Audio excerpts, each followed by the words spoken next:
Anggota Komisi 4 DPR RI menilai ada sejumlah kejanggalan dari pengakuan Kepala Desa Kohot, Arsin terkait kasus pagar laut Tangerang. Arsin sudah mengakui bersalah dan siap membayar denda 48 miliar rupiah.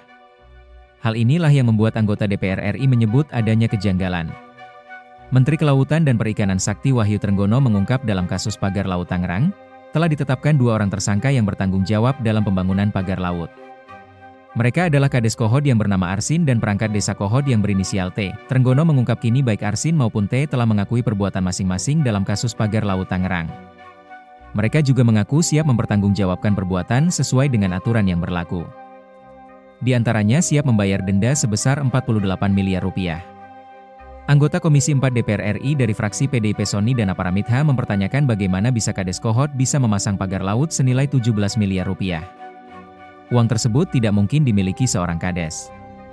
Selain itu, ia juga mempertanyakan pernyataan Trenggono yang menyebut Kades Kohot telah menyatakan kesiapan membayar sanksi administrasi sebesar 48 miliar rupiah setelah pemasangan pagar laut. Sony mempertanyakan dari mana asal-muasal uang yang akan dibayarkan oleh Kades Kohot. Dia meyakini seorang Kades tidak akan mampu membayar denda sebesar tersebut. Dia juga mempertanyakan harta kekayaan Kades Kohot hingga memiliki mobil mewah Rubicon. Lalu, dia mempertanyakan alasan Kades Kohot membangun pagar laut tanpa ada manfaat apapun untuknya. Karena itu, Sony pun meminta agar Kades Kohot untuk menjadi justice kolaborator dalam kasus pemasangan pagar laut. Dia menyebut tidak masuk akal Kades Kohot menjadi pelaku tunggal dalam kasus tersebut. Sementara itu, anggota Komisi 4 dari fraksi Nasdem, Rajiv, juga mempertanyakan hal yang serupa. Dia mempertanyakan dari mana asal uang Kades Kohot hingga bisa membayar denda 48 miliar rupiah.